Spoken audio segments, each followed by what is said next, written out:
हम पढ़ रहे हैं जपा बुक से। और टॉपिक है आश्रित रहे। नाम आश्रय की चर्चा में हमें इस प्रश्न का उत्तर मिलता है कि क्यों हमारे जप में हमें वांछित एवं घोषित परिणाम नहीं मिले। एक जीवात्मा को नाम प्रभु का आश्रय लेने की आपात स्थिति को समझना चाहिए और उसी भावना के अनुसार जप करना चाहिए। हम ऐसा जप नहीं कर सके, इसका मूल कारण हमारा अहंकार ही है। हमारे साथ छल हुआ है, जिसके कारण हम स्वयं को अपने आध्यात्मिक जीवन का भी कर्ता समझने लगे हैं। भक्ति को हम केवल अपनी शक्ति के दम पर प्राप्त नहीं कर सकते। जब तक हम स्वयं को कर्ता समझेंगे, कर्ता हम इति मन्यते, तब तक हम अहंकार द्वारा भ्रमित किए जाते रहेंगे। अहंकार विमूढ़ आत्मा। अहंकार का अर्थ है स्वयं को केंद्र बिंदु के रूप में देखना। हम कृष्ण लोक जाना चाहते हैं और वहां हम एक तुच्छ दास होंगे। कृष्ण के पास अरबों अरबों सेवक हैं। उन्हें एक और की क्या आवश्यकता है? क्या ऐसी कोई महत्वपूर्ण सेवा है जो वो मुझे देना चाहते हैं? तो यहाँ पर क्या बता रहे हैं कि आश्रय, भगवान का आश्रय लेने से हमें क्या रोकता है? हमारा अपना जो अहंकार है वही हमें हमारे रास्ते में हमारे लिए बाधा है।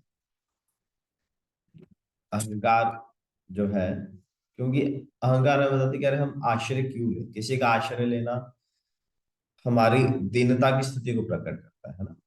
अगर हम भौतिक जगत में देखें तो हम अगर हम किसी का शेल्टर लेते हैं, किसी से मदद मांगते हैं, तो इसका एक मतलब अभिप्राय हो जाता है कि चलो हम उसके अंडर हैं, है ना। हम छोटे हैं, वो बड़ा है, इसलिए ना हम आश्रय। अगर यही सोच आध्यात्मिक जीवन में भी रहेगी, तो फिर हम भगवान का सही रूप से सही भाव से आश्रय ले नहीं पाए। अगर हम अपने आप को छोटा मानेंगे, हालांकि हम छोटे ही हैं, बट हमारा जो अहंकार है वो हमें ये मानने नहीं देता कि हम तुच्छ नहीं हैं। और इसके कारण हम क्या समझ हम अपने आप को क्या समझते हैं? हम अपने आप को कि मैं ही हुआ हूँ, कि देखो मैं ये सब कर रहा हूँ, है ना। मैं इतना बड़ा बिजनेस चला रहा हूँ, मैं घर चला रहा हूँ, मैं पढ़ाई कर रहे हैं, हम ये कर रहे हैं, तो हम मैंने अपने आप को क्या समझते हैं? डूअर समझते हैं, करता हम इतने मनते हैं। पर वास्तव में हम करता नहीं है। करता कौन है? करता होता है करता। ये ये अपने आप में एक अलग टॉपिक है, बट जीवात्मा जो होता है, जीवात्मा सिर्फ इच्छा प्रकट, और भगवान उस इच्छा को फैसिलिटेट करता है। तो अ, जीवात्मा जो है वो स्वयं से कुछ नहीं कर सकता। भगवद गीता में सक्सेस के 5 फैक्टर बताए, उसमें से काल, कर्म, प्रकृति, भगवान, कई प्रकार के फैक्टर्स होते हैं। तो मान लीजिए हमारी मेरी इच्छा है कि मैं आईआईटी क्रैक करूं, तो क्या सिर्फ मेरी इच्छा होने से मैं कर दूंगा क्रैक? नहीं ना। या फिर हार्डवर्क हार्डवर्क हार्डवर्क, बहुत मेहनत करो, है ना। मेहनत करोगे तो पालो। तो क्या सिर्फ मेहनत करने से हम कुछ भी पालेंगे? सिर्फ मेहनत करने से? अगर मेहनत करने से सब कुछ मिल जाता है ना, तो सबसे ज्यादा मेहनत तो गधा करता है ना। धोबी का जो गधा होता है वो कितनी मेहनत करता है, दिन रात काम पे लगा रहता है ना। तो हार्डवर्क चाहिए, बट हार्डवर्क के साथ एक लक फैक्टर भी होता है ना? हर कोई व्यक्ति जो मेहनत करता है उसे ही सफलता मिले ऐसा तो नहीं। जहां हमारे आप तो संसार में लाख कितने ही व्यक्ति लोग ऐसे हैं जो मेहनत नहीं करते हैं, बट बहुत ऐश्वर्य एंजॉय करते हैं, है ना। खूब धन है, नाम है, शोहरत है, रुतबा है ना। पर ऐसा नहीं कोई मेहनत किया। जैसे मान लीजिए अंबानी के जो बच्चे हैं, है ना, अब दे आर बोर्न रिच, है ना। उनका जन्म ऐसे कहो, वो बचपन मतलब पैदा होते ही वो रिच है। और वही एक उनके ड्राइवर का बेटा है जो बचपन से ही गरीब है ना। तो किस्मत जो है, लक है, वो भी एक फैक्टर है। सिर्फ हार्डवर्क करने से हम सब कुछ प्राप्त कर लेंगे ऐसा नहीं। हाँ, हार्डवर्क चाहिए, बट साथ में कर्म जो है वो भी एक फैक्टर है। हम अपने नसीब से ज्यादा ना प्राप्त कर सकते हैं ना ही कर पाएंगे, है ना। कुछ कुछ चीजें फिक्स होती हैं। पर जो भक्ति की क्रिया है, भक्ति फिक्स नहीं। भक्ति भक्ति भगवान की कृपा पर निर्भर है। वो भक्ति ऐसा नहीं है कि हम उतना ही पा पाएंगे जितना हमारे कर्मों में लिखा है, ऐसा। भक्ति भक्ति is a path of grace. भक्ति कृपा का मार्ग है। जितनी भगवान से कृपा मिलेगी उतनी ज्यादा हम भक्ति हमारी बढ़े। कृपा कैसे मिलेगी? जब भगवान हमें मेहनत करते थे।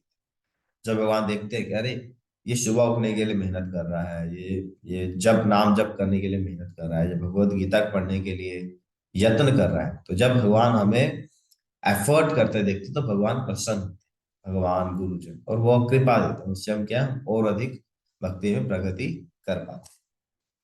ठीक है। तो आज हम यही यही विराम देते हैं।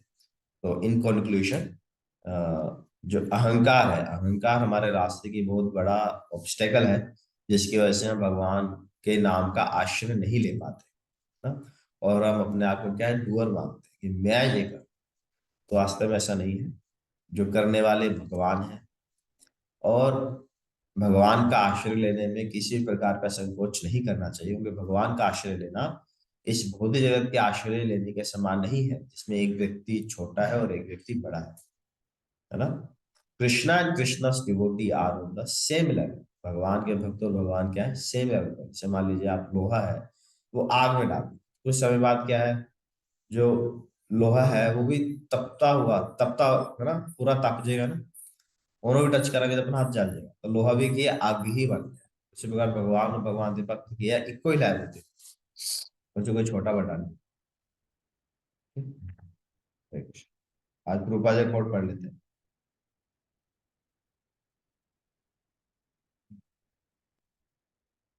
आज है 10 नवंबर, फ्राइडे। दो प्रकार से संग किया जा सकता है, वाणी द्वारा और वपु द्वारा। वाणी अर्थात शब्द, और वपु अर्थात शारीरिक उपस्थिति। शारीरिक संग कई बार उपलब्ध होता है और कई बार नहीं, परंतु वाणी शाश्वत रहती है। बम्बई 10/1974।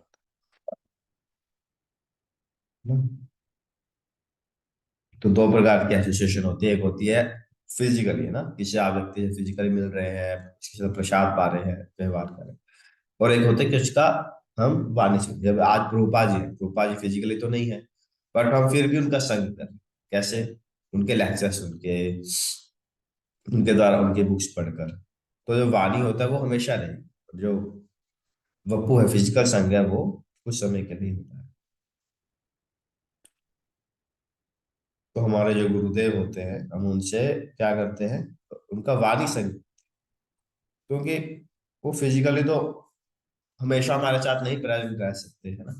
तो गुरुदेव जो होते हैं, वरिष्ठ हमारे सीनियर्स होते हैं, उनका हम वाणी सकते हैं, उनके द्वारा उनके प्रवचन सुनते हैं, उनके कीर्तन सुनते हैं। तो इस प्रकार से हम उनका सानिध्य प्राप्त करते हैं। ठीक है। हरे कृष्णा। ये नाम प्रभु की चार।